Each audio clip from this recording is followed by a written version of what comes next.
Hello friends, welcome all of you. इस video का topic है आइंस्टीन मास एनर्जी रिलेशन, जो अल्बर्ट आइंस्टीन ने दी थी 1905 में। इस रिलेशन में अल्बर्ट आइंस्टीन ने आइडिया दिया था about the mass energy equivalence का, कि कैसे हम मास को एनर्जी में कन्वर्ट कर सकते हैं या फिर कैसे हम एनर्जी को मास में कन्वर्ट कर सकते हैं।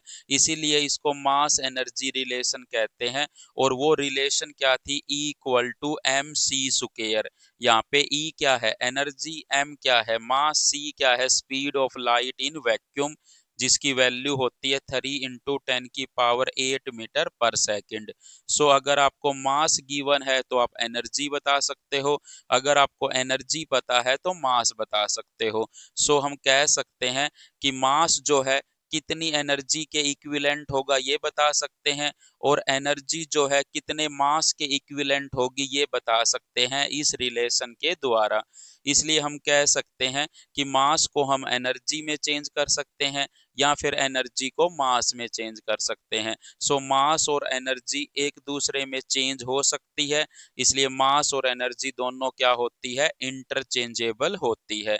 और ये जो रिलेशन है ये मोस्टली यूज होती है nuclear fission and nuclear fusion reactions में यूज होती है, बाइंडिंग एनर्जी निकालने में यूज होती है न्यूक्लियस की, और कोई केमिकल रिएक्शन है उसमें मास कितना चेंज हुआ है ये निकालने में यूज होती है। तो ये थी इसकी एप्लीकेशंस की हम इस रिलेशन को कहाँ कहाँ यूज करेंगे। सो आप याद रखिए कि एनर्जी जो होती है एम सी स्क्वायर के इक्वल होती है E equal to M C square. इसी को हम मास एनर्जी रिलेशंस कहते हैं। एम मास है, E एनर्जी है। तो मास गिवन हो तो एनर्जी निकाल सकते हैं, एनर्जी गिवन हो तो मास निकाल सकते हैं। और C क्या है? Speed of light in vacuum, जिसकी वैल्यू होती है 3 × 10⁸ मीटर पर सेकंड। अब देखिए, जो हमने मास एनर्जी रिलेशन स्टडी की है उस पे बेस्ड क्वेश्चन कर लेते हैं। और फर्स्ट क्वेश्चन है the energy equivalent of 0.5 gram of a substance is. मतलब आपको मास गिवन है और वो मास कितनी एनर्जी के इक्विवेलेंट है आपसे पूछ रहा है। सो हमें आइंस्टीन मास एनर्जी रिलेशन में मास की वैल्यू गिवन है और वो मास कितनी एनर्जी के इक्विवेलेंट है आपसे पूछ रहा है। सो मास की जो वैल्यू गिवन है वो यहाँ रख देंगे, और C की वैल्यू हमें पता है वो यहाँ रख देंगे। सो फाइनली हमें क्या मिल जाएगा? एनर्जी मिल जाएगी, कि वो मास कितनी एनर्जी के इक्विवेलेंट होगा। बट हमें जो ऑप्शन गिवन है वो जूल में गिवन है। मतलब एनर्जी जो है वो किस यूनिट में गिवन है? SI यूनिट में गिवन है। सो हमें मास भी किस में कन्वर्ट करना पड़ेगा? SI यूनिट में कन्वर्ट करना होगा, क्योंकि मास हमें ग्राम में गिवन है। सो मास की जो SI यूनिट होती है वो किलोग्राम होती है। सो फाइनली हमें मास को किस में कन्वर्ट करना होगा? किलोग्राम में कन्वर्ट करना होगा। सो मास कितना गिवन है? M इक्वल टू 0.5 ग्राम। और ग्राम को अगर हम किलोग्राम में चेंज करते हैं तो 1000 से डिवाइड करना होगा। तो 0.5 बाय 1000। सो 1000 ऊपर चला जाएगा तो 10⁻³ हो जाएगा। और 0.5 को हम क्या लिख सकते हैं? 5/10। तो वो 10 भी कहाँ चला जाएगा? ऊपर। तो मास कितना आ जाएगा? 5 × 10⁻⁴ किलोग्राम। सो अब हम आइंस्टीन मास एनर्जी रिलेशन यूज कर लेते हैं। मास की वैल्यू क्या पुट करेंगे? ये पुट करेंगे। C की वैल्यू क्या पुट करेंगे? 3 × 10⁸ और उसका क्या है? Square. So 5 × 10⁻⁴ as it is. 3 का स्क्वायर 9, 10⁸ का स्क्वायर 10⁻16 हो जाएगा। 9×5 = 45, गुणा में 10⁻12 रह जाएगी। और ये आंसर किस में आ गया? जूल में आ गया, क्योंकि मास भी SI यूनिट में था, लाइट की जो स्पीड थी वो भी SI यूनिट में थी, तो एनर्जी भी किस में आएगी? SI यूनिट में आएगी। इसको हम क्या लिख सकते हैं? 4.5 × 10⁻13 लिख सकते हैं, क्योंकि अगर मैं इसको 10 से भाग कर दूं और 10 से गुणा कर दूं तो ये तो 4.5 बन जाएगा, और ये क्या बन जाएगा? 10⁻13। ऐसा इसलिए कर रहे हैं क्योंकि हमें ऑप्शन मैच कराने थे। सो हमारा राइट ऑप्शन क्या होगा? बी इसका राइट ऑप्शन होगा। अब देखिए next question. The energy equivalent of one atomic mass unit is. हम जानते हैं कि एटॉमिक मास यूनिट जो होती है वो मास की यूनिट होती है, जिसको हम शॉर्ट में एएमयू लिखते हैं। So one atomic mass unit जो मास गिवन है उसको हम 1 AMU लिख सकते हैं। सो मास आपको कितना गिवन है, 1 AMU गिवन है, और वो मास कितनी एनर्जी के इक्विवेलेंट होगा आपसे पूछ रहा है। सो आपको मास m की वैल्यू गिवन है, कितनी है 1 AMU, और 1 AMU किसके इक्वल होता है किलोग्राम में, 1.67 इंटू 10⁻⁻27 किलोग्राम। सो ये मास कितनी एनर्जी के इक्विवेलेंट होगा, इसको निकालने के लिए हम मास एनर्जी रिलेशन का यूज करेंगे, E equal to M C square. यहाँ पर m जो है ये मास है, और c की वैल्यू हमें पता है कितनी होती है, 3 × 10⁸ होती है।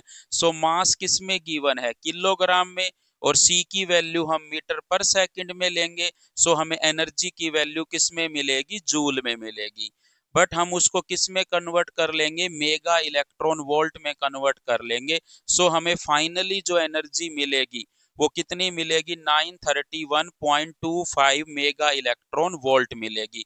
मतलब 1 AMU जो मास है वो कितनी एनर्जी के इक्विवेलेंट होता है, 931.25 मेगा इलेक्ट्रॉन वोल्ट के बराबर होता है। सो एनर्जी को हम नियर बाय कितना लिख सकते हैं, 931 मेगा इलेक्ट्रॉन वोल्ट लिख सकते हैं। सो हम कह सकते हैं कि 1 AMU जो मास है वो 931 मेगा इलेक्ट्रॉन वोल्ट एनर्जी के इक्वल होता है। सो अगर यहाँ पर हम 1 AMU लिखें और गुणा में सी स्क्वायर, तो 1 AMU गुणा में सी स्क्वायर किसके बराबर आ जाएगा, 931.25 मेगा इलेक्ट्रॉन वोल्ट के बराबर आ जाएगा। अगर मैं इस सी स्क्वायर को यहाँ पर ले जाऊं इसके नीचे, तो 1 AMU जो मास है उसको हम क्या लिख सकते हैं, 931.25 mega electron volt by C square. So इसको नियर बाय क्या लिख सकते हैं, 931 mega electron volt by C square. ये आपको याद रखना है, न्यूक्लियर रिएक्शंस में हम काफी यूज करेंगे इसका कि 1 AMU किसके इक्वल होता है, 931 mega electron volt by C square. और आपको ये भी याद रखना है कि 1 AMU जो मास है वो कितनी एनर्जी के इक्विवेलेंट होता है, 931 मेगा इलेक्ट्रॉन वोल्ट एनर्जी के इक्विवेलेंट होता है। सो इसका राइट आंसर क्या होगा, सी इसका राइट आंसर होगा। मतलब हम कह सकते हैं कि 1 AMU जो मास है वो कितनी एनर्जी के इक्विवेलेंट होता है, 931 मेगा इलेक्ट्रॉन वोल्ट एनर्जी के इक्विवेलेंट होता है। अब देखिए next question, the mass equivalent of energy 9 into 10⁻19 joule is. मतलब आपको एनर्जी गिवन है और वो एनर्जी कितने मास के इक्विवेलेंट है आपसे पूछ रहा है। सो मास एनर्जी रिलेशन में आपको E की वैल्यू गिवन है और M की वैल्यू आपसे पूछ रहा है, और C की वैल्यू हमें पता है, और E की वैल्यू कितनी गिवन है, 9 इंटू 10⁻19 जूल। और हम जानते हैं कि E किसके बराबर होता है, MC स्क्वायर के। तो M किसके इक्वल होगा, E बाय सी स्क्वायर के। और E की वैल्यू आपको कितनी गिवन है, 9 इंटू 10⁻19, और बटे में C की वैल्यू कितनी है, 3 इंटू 10⁸ और उसका क्या है, स्क्वायर। तो ऊपर क्या रहेगा, 9 इंटू 10⁻19 रहेगा, और नीचे क्या है, 3 इंटू 10⁸ का स्क्वायर, जिसका स्क्वायर करने पे क्या आएगा, 9 इंटू 10⁻16 आ जाएगा। 9 से 9 कट जाएगा, 10⁻16 से 10⁻16 कट जाएगी, बट ऊपर कितनी रह जाएगी, 10⁻3। सो मास कितना आ जाएगा, 10⁻3 किलोग्राम आ जाएगा। सो इसका राइट आंसर क्या होगा, ए इसका राइट आंसर होगा। सो इस तरह से आप मास एनर्जी रिलेशन का यूज करके मास को एनर्जी में कन्वर्ट कर सकते हो, या फिर एनर्जी को मास में कन्वर्ट कर सकते हो। So thank you so much for watching this video. अगर आपको कंटेंट अच्छा लगा तो प्लीज वीडियो को लाइक शेयर एंड चैनल को सब्सक्राइब जरूर करें।